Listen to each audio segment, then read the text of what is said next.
nuestros rostros para orar. Padre Celestial, te damos gracias por las múltiples bendiciones que has derramado sobre nosotros.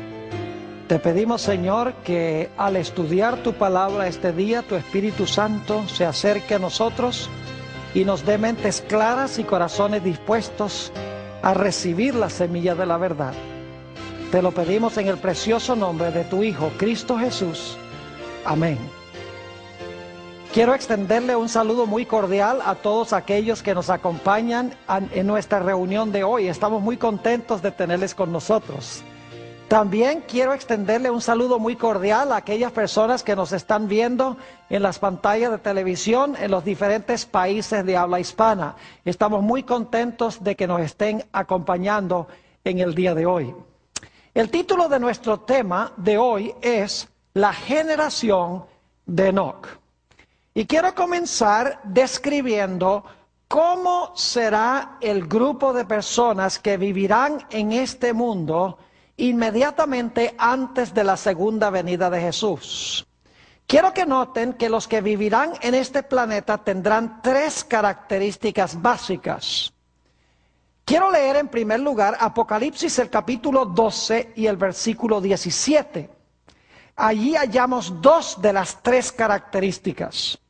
Dice allí en Apocalipsis 12 y el versículo 17 lo siguiente. Entonces el dragón se llenó de ira contra la mujer y se fue a hacer guerra contra el resto de la descendencia de ella, los que guardan los mandamientos de Dios y tienen el testimonio de Jesucristo. Notamos aquí que el dragón va a estar airado con el pueblo de Dios, con el remanente final. Y en realidad tienen dos características principales. Dice en la última parte del versículo que guardan los mandamientos de Dios y en segundo lugar tienen el testimonio de Jesucristo. Ahora, yo creo que no tenemos problemas con lo que significa la expresión los mandamientos de Dios. Son los 10 mandamientos de Dios. Pero ¿qué significa el testimonio de Jesucristo? Vamos en nuestras Biblias a Apocalipsis, el capítulo 19 y el versículo 10. Apocalipsis 19 y el versículo 10, donde hallamos una explicación de lo que es el testimonio de Jesucristo. Dice allí, está hablando Juan, yo me postré a sus pies para adorarle. Es decir, se le aparece un ángel y Juan siente el impulso de adorarlo. Y él me dijo, mira, no lo hagas. Yo soy consiervo tuyo y de tus hermanos que tienen el testimonio de Jesús. Adora a Dios, porque el testimonio de Jesús es el espíritu de la profecía. Notamos entonces que el testimonio de Jesús es el espíritu de profecía. Y la razón por la cual se llama espíritu de profecía es porque el don de profecía es uno de los dones que imparte el Espíritu Santo. Es decir, el remanente final que Satanás va a odiar, va a ser odiado por dos razones. Número uno, porque guarda los mandamientos de Dios, y en segundo lugar, porque tienen el don de profecía o el testimonio de Jesucristo. Pero hay una tercera característica que queremos notar en cuanto a esa generación final que va a vivir en este mundo. Apocalipsis, el capítulo 14 y el versículo 12, tiene esa característica. En realidad, se repite una de las características que ya vimos y se añade otra. Dice en Apocalipsis 14 y el versículo 12 lo siguiente. Aquí está la paciencia de los santos, los que guardan los mandamientos de Dios y la fe de Jesús. Quiero que noten que la generación final, según esto, va a tener la fe de Jesús, además de guardar los mandamientos de Dios. Es decir, que la generación final que vivirá en este mundo tendrá tres características básicas. Uno, guardarán los mandamientos de Dios. 2, tendrán el don de profecía, que es el testimonio de Jesucristo. Y en tercer lugar, dice que tendrán la fe de Jesús o guardarán la fe de Jesús. Ahora, a fin de entender esta generación final, necesitamos regresar a los días antes del diluvio. Porque vamos a encontrar que la generación antes del diluvio ilustra la generación que existirá al final de la historia. Lo primero que quiero que notemos en cuanto a la generación antes del diluvio es que había dos grupos. El primer grupo eran los impíos y el segundo grupo constituía los justos. En realidad estos dos grupos los hayamos mencionados en Génesis el capítulo 4, donde está la genealogía de Caín, de los impíos, y en Génesis 5 tenemos la genealogía de los justos. Ahora quiero que notemos la condición del mundo inmediatamente antes del diluvio. Dice en Génesis el capítulo 6 y el versículo 5 lo siguiente en cuanto a la condición moral del mundo. Y leo: y vio Jehová que la maldad de los hombres era mucha en la tierra, y que todo designio de los pensamientos del corazón de ellos era de continuo solamente el mal. Noten aquí que nos dice que el mundo estaba casi completamente desmoralizado. De continuo los seres humanos pensaban solamente en el mal. Y por lo tanto Dios en Génesis 7 y el versículo 23 describe que iba a destruir al planeta Tierra. Iba a destruir a aquellos que estaban violando los principios morales de Dios. Hemos visto antes del diluvio la perspectiva de los impíos. El mundo estaba desmoralizado y por lo tanto Dios dijo: voy a destruir a los impíos. Pero ¿qué diríamos de los justos? Quiero que notemos que en realidad antes del diluvio había dos diferentes grupos de justos. Había una sola categoría de impíos, los que fueron destruidos en el diluvio. Pero había dos categorías de justos antes del diluvio. Y ya van a entender lo que estoy diciendo. Voy a leer ahora varios versículos o porciones de versículos que hallamos en Génesis el capítulo 5. Vamos a notar la primera categoría de justos que vivían antes del diluvio. Dice en Génesis 5:5: y fueron todos los días que vivió Adán 930 años y murió. En el versículo 8 dice: y fueron todos los días de Set 912 años y murió. Dice en el versículo 11: y fueron todos los días de Enós 905 años y murió. Versículo 14: y fueron todos los días de Cainán 910 años y murió. Versículo 17: y fueron todos los días de Maalaleel 895 años y murió. Versículo 20: y fueron todos los días de Jared 962 años y murió.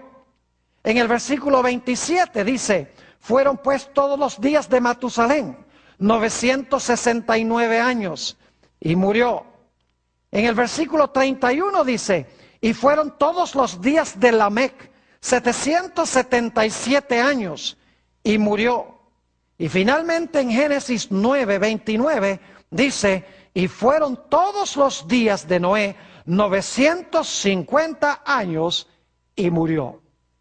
La primera categoría de justos que vivían en el mundo antes del diluvio fueron aquellos que pertenecían al linaje santo y que murieron. Pero hubo una segunda categoría de ser justo que vivió antes del diluvio. Notemos lo que dice en Génesis, el capítulo 5 y el versículo 24, sobre esta segunda categoría de persona justa. Dice allí en Génesis 5:24 lo siguiente: caminó pues Enoc con Dios y desapareció porque le llevó Dios. Fíjese que en toda la genealogía que leímos, los diversos versículos, dice y murió, y murió, y murió, y murió. Pero aquí encontramos un personaje que cabe dentro de otra categoría. Dice que no caminó con Dios y desapareció porque lo llevó Dios. Ahora, en el libro de los Hebreos, el capítulo 11 y el versículo 5, se amplía lo que leímos en Génesis 5:24. Aquí vamos a encontrar que Enoc no murió. Dice allí en Hebreos 11 y el versículo 5, por la fe, Enoc fue traspuesto para no ver muerte y no fue hallado porque lo traspuso Dios. Y antes que fuese traspuesto, tuvo testimonio de haber agradado a Dios. Noten que nos dice que Enoc no sufrió ni siquiera la muerte física. Dios lo traspuso. Es decir, Dios se lo llevó al cielo de entre los vivos. Enoc nunca murió ni siquiera la muerte física. Es decir, en la genealogía de los justos, en Génesis 5, tenemos dos clases de personas justas. Los que murieron antes del diluvio, con la excepción de Noé, que murió después. Y luego tenemos a Enoc, que fue trasladado al cielo de entre los vivos. Resulta obvio que Enoc estaba en una categoría especial, porque solamente él fue trasladado al cielo de entre los vivos. Inmediatamente nos preguntamos, ¿por qué será que Enoc fue traspuesto al cielo sin ver la muerte?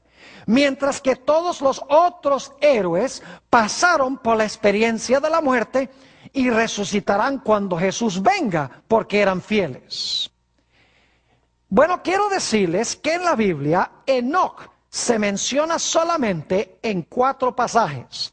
Así que si vamos a descubrir por qué Enoc estaba en una categoría especial y por qué Dios los traspuso al cielo, vamos a tener que descubrir la razón en estos 2 pasajes. Quiero mencionarles, estos pasajes son cortos, no tienen aparentemente mucha información, pero en realidad cuando miramos estos pasajes con cuidado, podemos descubrir muchas cosas en cuanto a Enoc. El primer pasaje es el que acabamos de leer, Génesis 5 y el versículo 21 al 24, a donde se nos dice que Dios llevó a Enoc porque Enoc caminó con él. El segundo texto está en Lucas 3 y el versículo 37. No se dice mucho aquí en cuanto a Enoc, sencillamente se menciona en la genealogía de Jesús. El tercer texto donde se menciona a Enoc es en Hebreos, el capítulo 11 y el versículo 5, donde acabamos de leer, de que Dios lo traspuso, que no vio la muerte, y que antes de que Dios lo traspusiera, agradó a Dios. El último pasaje a donde se menciona Enoc es en el libro de Judas, ese librito que se encuentra inmediatamente antes de Apocalipsis, los versículos 14 y 15 de Judas. Pareciera que la Biblia no tiene mucho que decir de Enoc. Imagínense, solamente 4 lugares en la Biblia: Génesis 5, 21 al 24, Lucas 3, 37, Hebreos 11, 5 y Judas 14 y 15. Pero no nos engañemos, A pesar de que se menciona en pocos versículos, cuando examinamos con cuidado lo que dicen estos versículos, descubrimos muchas cosas en cuanto a Enoc y sabemos por qué razón es que Dios lo traspuso de entre los vivos cuando todos los demás pasaron por la experiencia de la muerte. Al examinar estos pasajes, descubrimos 4 cosas claves en cuanto a Enoc. En primer lugar, vamos a encontrar que Enoc caminó con Dios. En segundo lugar, vamos a encontrar que dice que Enoc agradó a Dios. En tercer lugar, vamos a encontrar que Enoc tuvo fe en Dios. Y en cuarto lugar, vamos a encontrar que Enoc tenía el testimonio de Jesucristo o el don de profecía. Examinemos nuevamente los versículos claves que nos demuestran estas 4 características. El primer texto es Génesis 5 y el versículo 24, donde nos dice, primera característica, que Enoc caminó con Dios. Dice allí en Génesis 5:24 lo siguiente: caminó pues Enoc con Dios y desapareció porque le llevó Dios. Noten entonces que Enoc caminó con Dios. Segunda característica, Hebreos 11 y el versículo 5. Ya lo leímos, pero ahora quiero recalcar estas 4 características. Dice allí en Hebreos 11:5, por la fe Enoc fue traspuesto para no ver muerte y no fue hallado, porque lo traspuso Dios. Y ahora escuchen, y antes que fuese traspuesto, tuvo testimonio de haber agradado a Dios. Fíjense que la primera característica es que caminó con Dios. La segunda característica es que agradó a Dios. Notemos la tercera característica. Se halla en Hebreos, el capítulo 11 y el versículo 6. Acabamos de leer que Enoc agradó a Dios antes de ser traspuesto. Ahora noten lo que dice Hebreos 11:6. Pero sin fe es imposible agradar a Dios, porque es necesario que el que se acerca a Dios crea que le hay y que es galardonador de los que le buscan. Así que noten que Enoc agradó a Dios y sin fe es imposible agradar a Dios. Es decir, Enoc tenía fe. La cuarta característica, como les mencioné, la hallamos en Judas, el versículo 14 y 15. Saben ustedes que Enoc es el primer personaje en la Biblia que se menciona que haya tenido el don de profecía o el testimonio de Jesucristo. Quiero leer Judas 14 y 15, a donde se habla de Enoc como profeta. Dice allí, de estos también profetizó Enoc, séptimo desde Adán, diciendo, he aquí, vino el Señor con sus santas decenas de millares para hacer juicio contra todos y dejar convictos a todos los impíos de todas sus obras impías que han hecho impíamente y de todas las cosas duras que los pecadores impíos han hablado contra él. Quiero que noten la primera frase del versículo 14. Hablando de los impíos, dice, de estos también profetizó Enoc. Si profetizó, tiene que haber sido profeta. Así que vemos 4 características en cuanto a Enoc. Número 1, caminó con Dios. Número 2, agradó a Dios. Número 3, tuvo fe en Dios. Y número 4, poseía el don de profecía, o lo que la Biblia llama el testimonio de Jesucristo.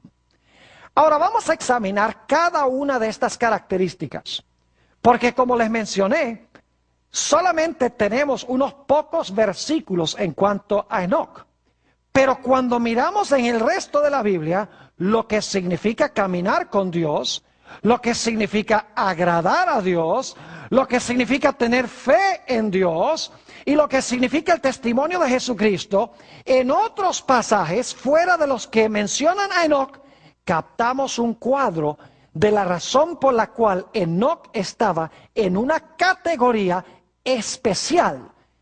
Y por esa categoría especial, por esas características especiales, Enoc fue trasladado de entre los vivos, mientras que todos los demás pasaron por la experiencia de la muerte. Preguntémonos entonces, en primer lugar, ¿qué significa caminar con Dios? La característica primera de Enoc. ¿Qué significa caminar con Dios? Vamos a buscar en nuestras Biblias el libro de Amós, el capítulo 3 y el versículo 3. Vamos a examinar versículos de la Biblia que hablan sobre lo que significa caminar con Dios. Así vamos a ampliar el sentido en que Enoc caminó con Dios. Dice en Amós 3 y el versículo 3, ¿andarán dos juntos si no estuvieren de acuerdo? Ahora, debo decirles que cada vez que la versión del 60, que es la que estoy usando yo, usa la palabra andar, en realidad es la palabra caminar. Se puede traducir caminar. Así que este versículo dice, ¿caminarán dos juntos si no estuvieren de acuerdo?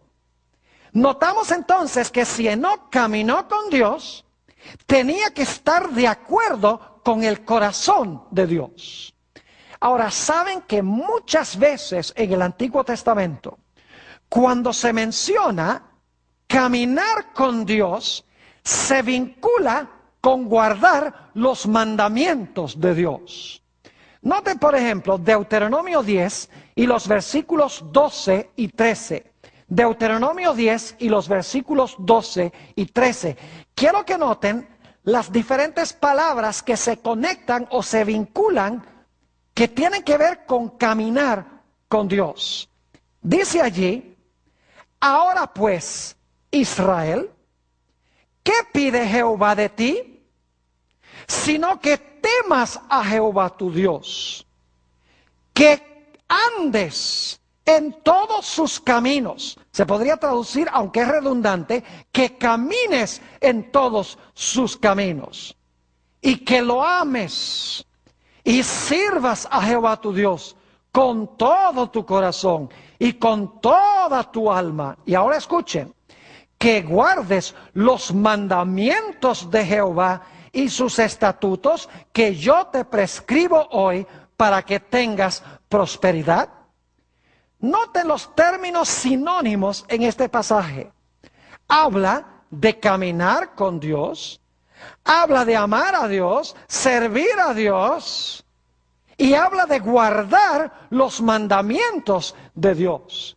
Es decir, caminar con Dios significa amarle, significa temerle, significa guardar sus santos mandamientos. Otro texto donde se vincula el guardar los mandamientos con el caminar con Dios es Deuteronomio 13 y el versículo 4. Deuteronomio 13, 4. Dice allí, en pos de Jehová vuestro Dios andaréis. Nuevamente se puede traducir, caminaréis. Ahora escuchen, a él temeréis, guardaréis sus mandamientos y escucharás su voz, a él serviréis y a él seguiréis. Fíjense todas las palabras sinónimas. Caminar con Dios significa temerle, significa guardar sus mandamientos, significa escuchar su voz, significa servirle y significa seguirle. Nuevamente notamos que caminar con Dios se conecta con la idea de guardar la santa ley de Dios, con la obediencia a Dios. Notemos algunos textos más del Antiguo Testamento antes de leer un pasaje en el Nuevo. El Salmo 78 y el versículo 10. Salmo 78 y el versículo 10. Está hablando aquí del pueblo de Israel, de la rebelión del pueblo de Israel. Y dice aquí, en cuanto a ellos, no guardaron el pacto de Dios, ni quisieron caminar en su ley o andar en su ley. Fíjense nuevamente la idea de caminar en la ley de Dios, de guardar los mandamientos de Dios. Noten el Salmo 119 y el versículo 1. El primer versículo del Salmo más largo de la Biblia dice lo siguiente: bienaventurados los perfectos de camino, los que andan o caminan en la ley de Jehová.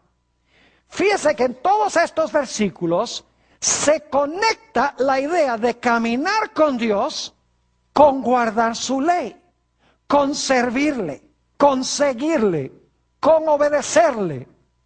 Ahora examinemos un pasaje muy hermoso del Nuevo Testamento. Primera de Juan, el capítulo 2 y el versículo 3 al 6. Primera de San Juan, el capítulo 2 y el versículo 3 al 6. Noten nuevamente cómo se conecta la idea de caminar con Dios con la idea de guardar los mandamientos de Dios. Dice allí: y en esto sabemos que nosotros le conocemos, si guardamos sus mandamientos. El que dice yo le conozco y no guarda sus mandamientos, el tal es mentiroso y la verdad no está en él. Pero el que guarda su palabra, en este verdaderamente el amor de Dios se ha perfeccionado. Por eso sabemos que estamos en él. Y ahora note la última parte, el versículo 6. El que dice que permanece en él, debe andar o caminar como él caminó o como él anduvo. Noten nuevamente la idea de guardar los mandamientos y cómo se conecta con la idea de caminar como él caminó. Es decir, la primera característica de Enoc es que caminó con Dios. Pero al examinar otros textos de la Biblia, notamos que caminar con Dios significa obedecerle, significa guardar sus mandamientos, significa temerle, significa seguirle, significa hacer lo que Dios dice. Es decir, Enoc caminó con Dios en el sentido de que él obedeció a Dios. Él guardó los mandamientos de Dios. Ahora notemos la segunda característica de Enoc. Dice, como leímos anteriormente, que Enoc, antes que fuese traspuesto, agradó a Dios. Ahora yo quiero que ustedes noten que agradar a Dios también se conecta con hacer la voluntad de Dios y con guardar la ley de Dios. Note lo que dice Primera de San Juan, el capítulo 3 y el versículo 22. Primera de San Juan, el capítulo 3 y el versículo 22. Dice allí: y cualquier cosa que pidiéremos, la recibiremos de él. Y ahora escuchen por qué.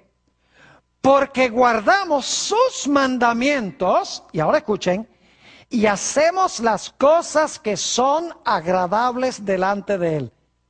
Fíjense cómo se conecta hacer lo que es agradable delante de Dios con la idea de guardar sus mandamientos. Es decir, cualquier cosa que le pedimos a Dios, Él nos la da porque guardamos sus mandamientos, que es lo mismo que hacer lo que es agradable delante de Él. Noten también San Juan 8 y el versículo 29. Aquí se está hablando de Jesús. Es más, Jesús es el que está hablando. Y dice lo siguiente: porque el que me envió conmigo está. Es decir, el Padre. No me ha dejado solo el Padre. ¿Y por qué el Padre no lo dejó solo? Dice, porque yo hago siempre lo que le agrada. Fíjense nuevamente la idea de que agradar a Dios significa hacer lo que Dios quiere que hagamos. Significa guardar sus mandamientos, según vimos en 1 de San Juan 3:22. Noten también Romanos, el capítulo 8 y los versículos 7 al 9. Romanos 8, 7 al 9. ¿Saben que en la Biblia los que viven conforme a la carne son los que pisotean la ley de Dios? Mientras que los que viven conforme al Espíritu son los que obedecen la ley de Dios. Fíjense lo que dice Romanos 8, 7 y 9. Dice el apóstol Pablo: por cuanto los designios de la carne son enemistad contra Dios. Y ahora escuchen. Porque no se sujetan a la ley de Dios, ahí están los mandamientos, no se sujetan a la ley de Dios, ni tampoco pueden. Y ahora escuchen. Y los que viven según la carne no pueden agradar a Dios. Es decir, los que viven conforme a la carne no se sujetan a la ley de Dios. Y por lo tanto no pueden agradar a Dios. ¿Saben ustedes que el apóstol Pablo nos describe las obras de la carne en el libro de Gálatas, el capítulo 5?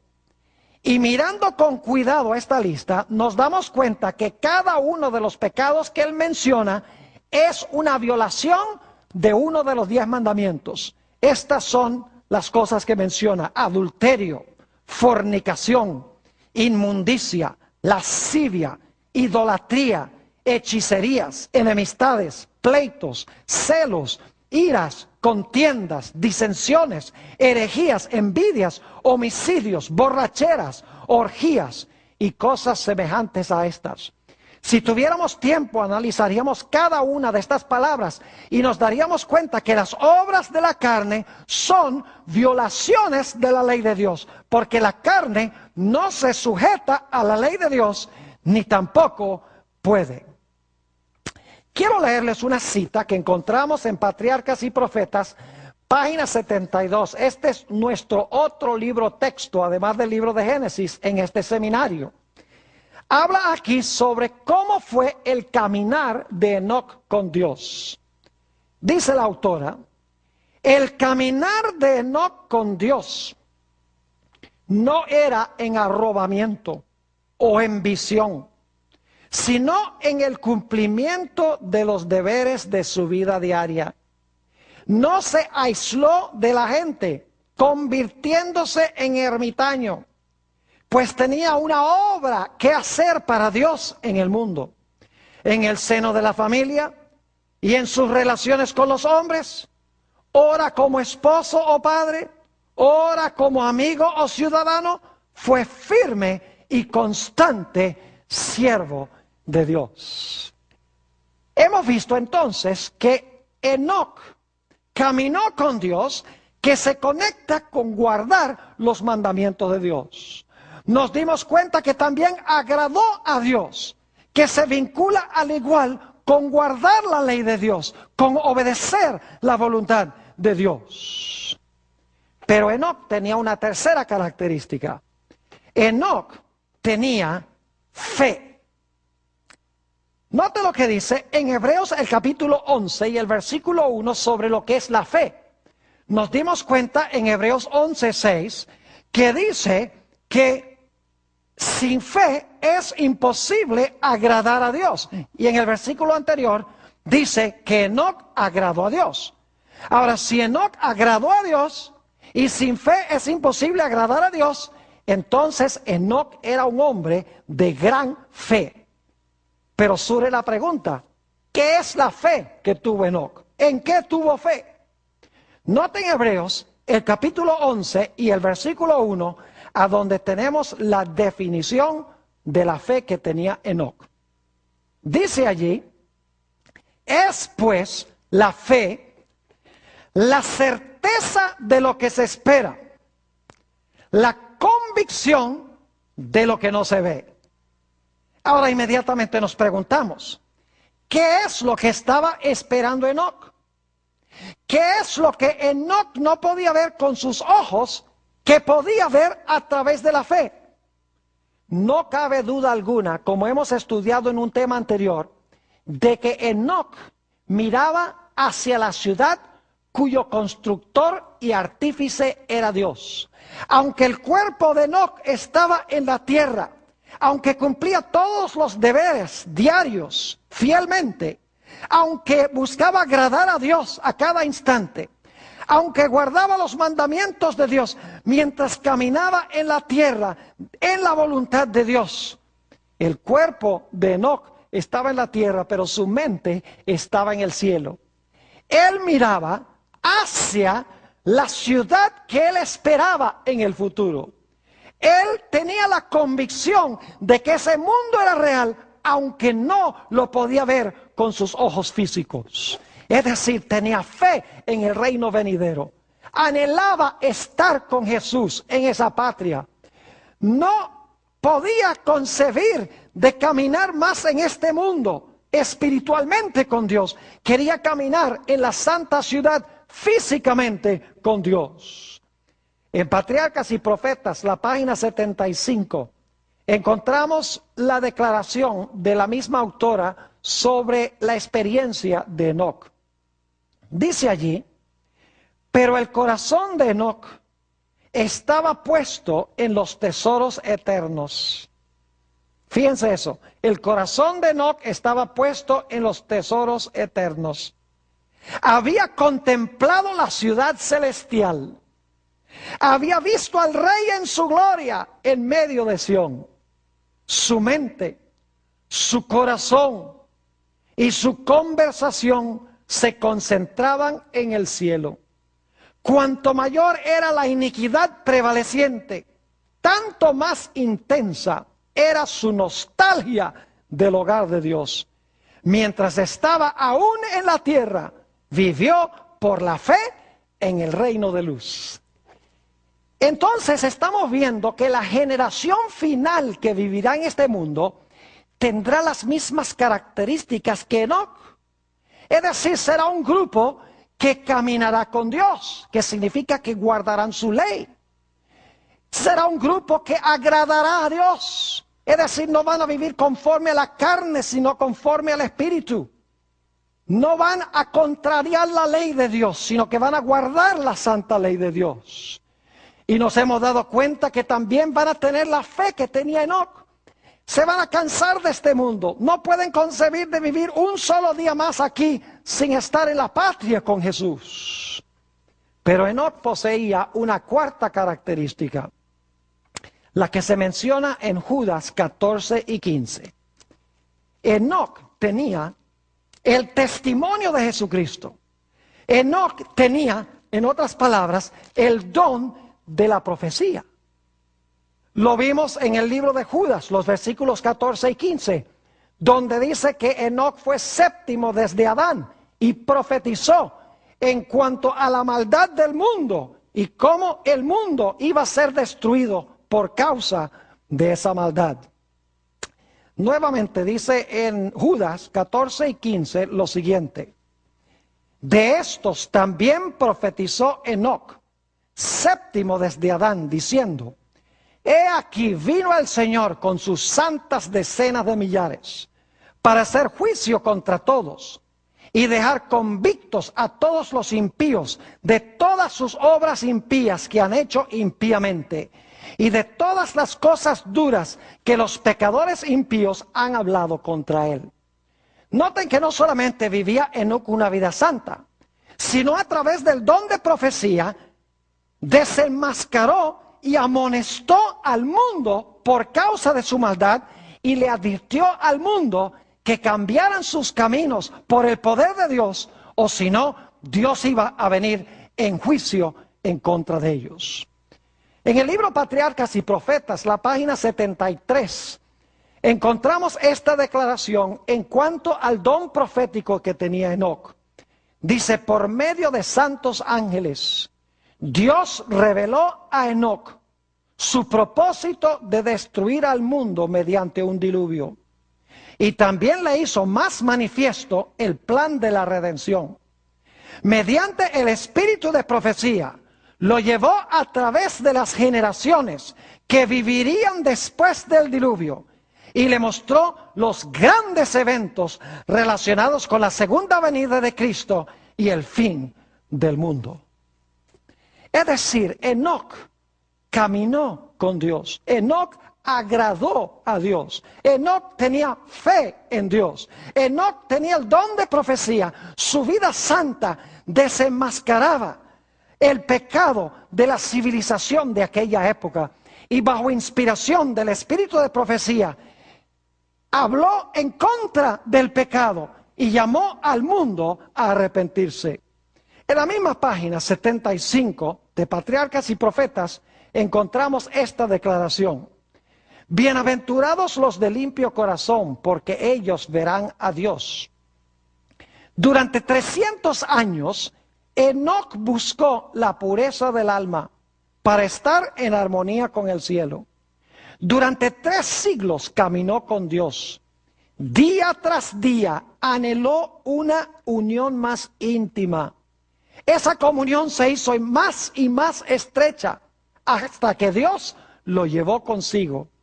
Había llegado al umbral del mundo eterno, a un paso de la tierra de los bienaventurados. Se le abrieron los portales y, continuando su caminar con Dios, tanto tiempo proseguido en la tierra, entró por las puertas de la santa ciudad. Fue el primero de los hombres que llegó allí. Ahora, hemos hablado sobre Enoc. Ahora quiero dedicar los minutos que nos quedan para hablar de la generación final que vivirá en este mundo. ¿Saben ustedes que Enoc es un símbolo o una ilustración de aquellos que vivirán en este mundo en los últimos días? Comenzamos nuestro estudio esta noche leyendo algunos versículos de Apocalipsis 12 y 14. Nos dimos cuenta en Apocalipsis 12, 17 que el dragón se airó contra el remanente de la simiente de la mujer porque guardaban los mandamientos de Dios y tenían el testimonio de Jesús, que es el don de profecía. 2 de las características que tenía Enoc. Y en el capítulo 14 y el versículo 12 nos dimos cuenta que la generación final que vivirá en este mundo va a tener la fe, no cualquier clase de fe, sino la fe que tenía Jesús. En Mateo 24, 37 al 39, tenemos nosotros una indicación clara de que lo que existió antes del diluvio va a suceder de nuevo al final de la historia. Dice allí, en Mateo 24, 37 al 39, mas como los días de Noé, así será la venida del Hijo del Hombre. Porque como en los días antes del diluvio, estaban comiendo y bebiendo, casándose y dando en casamiento, hasta el día en que Noé entró en el arca. Y no entendieron hasta que vino el diluvio y se los llevó a todos. Así será también la venida del Hijo del Hombre. Noten que aquí se hace un paralelo, nuestro Señor Jesucristo lo hace, entre el mundo antes del diluvio y el mundo que va a existir antes de la segunda venida de Jesús. Al igual que el mundo era inicuo allá, va a ser inicuo al final de la historia. Al igual que Dios salvó a un grupo de la destrucción, salvará al final de la historia también a un grupo de la destrucción. Pero ahora quiero que noten que al final de la historia habrá 2 diferentes clases de justos. Una sola clase de impíos, pero 2 diferentes clases de justos. ¿Ustedes recuerdan las 2 clases de justos que vimos en Génesis el capítulo 5? Estaban los justos que murieron antes del diluvio, y está Enoc, quien fue trasladado al cielo de entre los vivos. ¿Saben ustedes que al final de la historia van a existir los mismos 2 grupos? Note lo que dice Mateo 16 y el versículo 27 y 28. Aquí Jesús le dice algo muy raro a sus discípulos. Dice allí, porque el Hijo del Hombre vendrá en la gloria de su Padre con sus ángeles, y entonces pagará a cada uno conforme a sus obras. Es decir, Jesús dice, yo voy a venir en gloria con todos mis ángeles, o con todos sus ángeles. Y luego dice Jesús a sus discípulos, de cierto os digo que hay algunos de los que están aquí que no gustarán la muerte hasta que hayan visto al Hijo del Hombre viniendo en su reino. Una declaración extraña, porque todos los discípulos que estaban allí murieron antes de que Jesús viniera, porque Jesús no ha venido todavía. ¿Qué quiso entonces decir Jesús cuando declaró que había algunos allí entre los discípulos que no iban a morir hasta que lo vieran a Él viniendo en el reino de su gloria con sus ángeles? La respuesta la encontramos en el capítulo 17, el siguiente capítulo. Encontramos que Jesús subió a la cima de la montaña con 3 de sus discípulos, con Pedro, Andrés y Juan. Esos son los algunos que iban a venir a Jesús viniendo en su reino glorioso, pero no iban a ver a Jesús viniendo en el reino glorioso en la segunda venida, sino que iban a presenciar cómo iba a ser, y Dios lo iba a mostrar en el monte de la transfiguración. Dice en Mateo 17 y el versículo 1 lo siguiente: 6 días después, Jesús tomó a Pedro, a Jacobo y a Juan su hermano, y los llevó aparte a un monte alto, y se transfiguró delante de ellos, y resplandeció su rostro como el sol, y sus vestidos se hicieron blancos como la luz. Y he aquí, les aparecieron Moisés y Elías hablando con él. En realidad, lo que quiso decir Jesús es que había algunos de sus discípulos, que resultaron ser Pedro, Andrés y Juan, que iban a venir a Jesús en la manera en que vendría cuando regrese por segunda vez. Es decir, en el monte de la transfiguración, Jesús fue cambiado a la forma en que se verá cuando venga en su venida en poder y gloria, y Pedro, Andrés y Juan lo presenciaron. Ahora es importante notar que nos dice el texto que hablaron con Jesús Moisés y Elías. Muy significativo. 3 personas claves en el monte de la transfiguración: Jesús, Moisés y Elías. ¿Por qué razón es que se aparecieron estos personajes? Bueno, les voy a resumir porque no tenemos tiempo de estudiarlo todo. Pero saben ustedes que cuando Moisés murió, según nos dice en Deuteronomio 34, 5 y 6, hubo 2 cosas muy raras en cuanto a él. En primer lugar, dice la Biblia que Dios lo enterró. Es la única persona en la Biblia que Dios haya enterrado. Y en segundo lugar, dice que nadie sabía a dónde estaba su sepulcro hasta ese día. Eso es raro también, porque los judíos marcaban las tumbas de sus héroes. Y luego encontramos aquí en Mateo 17 que Moisés está en el monte de la transfiguración. ¿Cómo es que llegó Moisés al monte de la transfiguración si murió antes de entrar a la tierra prometida? Nadie sabía dónde estaba su sepulcro. Dios lo enterró. La respuesta es que según la Biblia, Moisés resucitó de los muertos. En Judas 9 nos dice que vino el arcángel Miguel a lidiar con el diablo sobre el cuerpo de Moisés. Es decir, Miguel había venido para llamar a Moisés del sepulcro, para entonces llevarse a Moisés al cielo. Y por eso es que Moisés descendió del cielo en el monte de la transfiguración. Es decir, Moisés representa a aquellos que mueren y resucitan y luego son trasladados. Pero luego tenemos el caso de Elías. Elías, según nos dice la Biblia, fue transportado al cielo en un carruaje de fuego sin experimentar la muerte. Elías, en otras palabras, representa a aquellos que serán trasladados al cielo de entre los vivos. Es decir, no van a morir antes de que Jesús venga.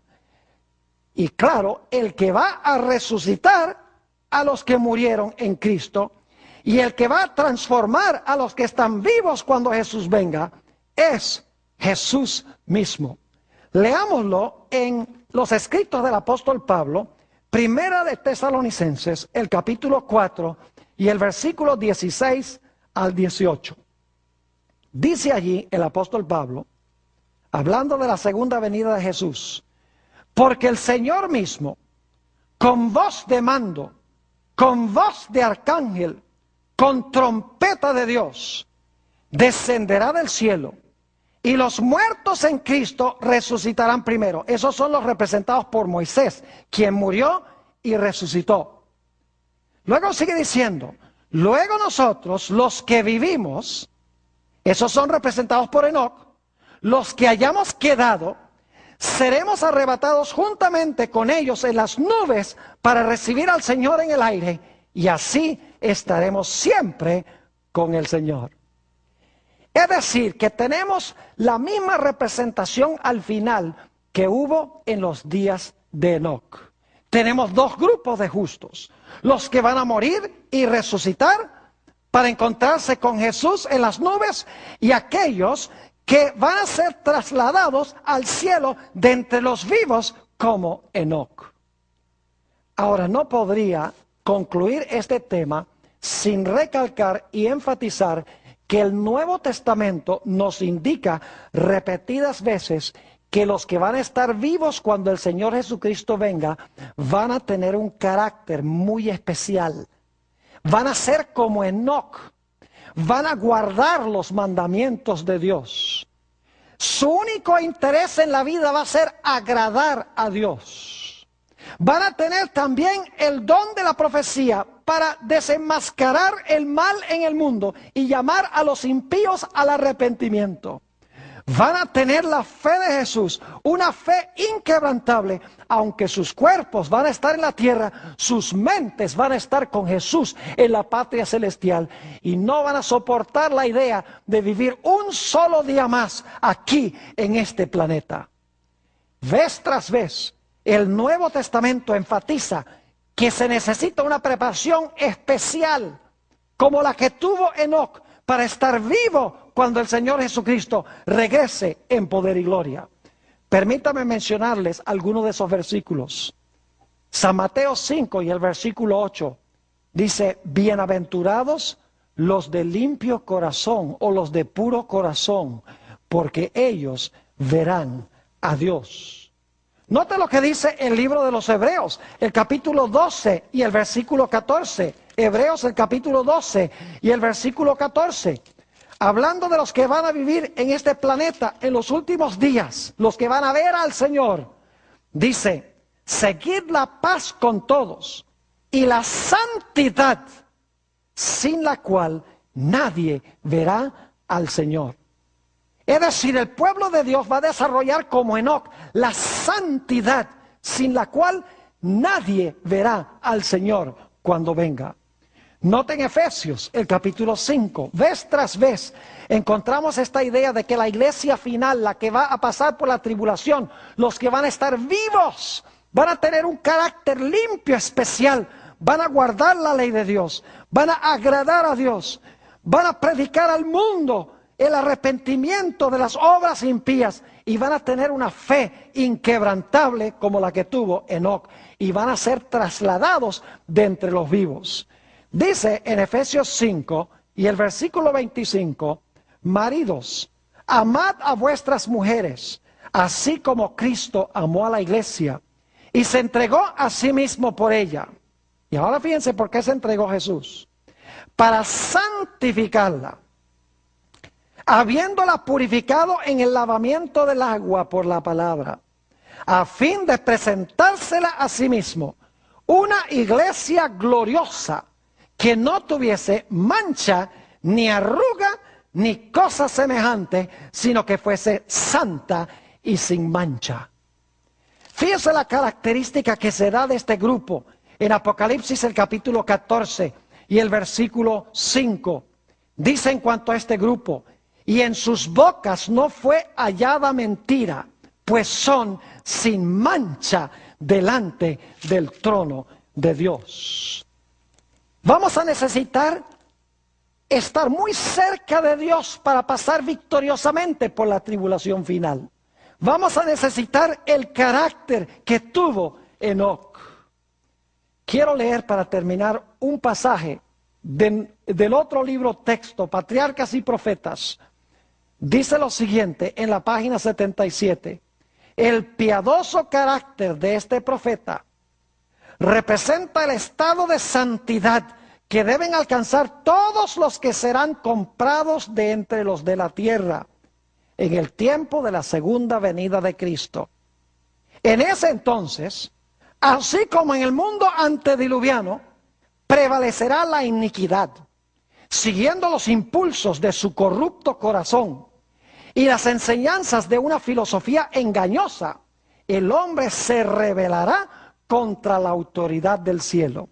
Pero, así como Enoc, el pueblo de Dios buscará la pureza de corazón y la conformidad con la voluntad de su Señor, hasta que refleje la imagen de Cristo.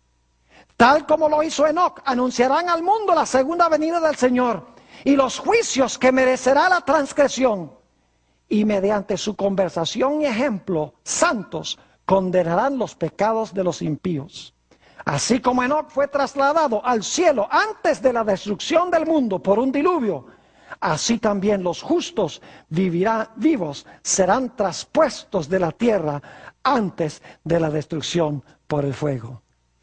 Oh, mis queridos amigos, hermanos y hermanas, que Dios nos ayude a desarrollar ese carácter semejante al de Enoc, para que cuando pasemos por la prueba final podamos salir victoriosos en Jesús.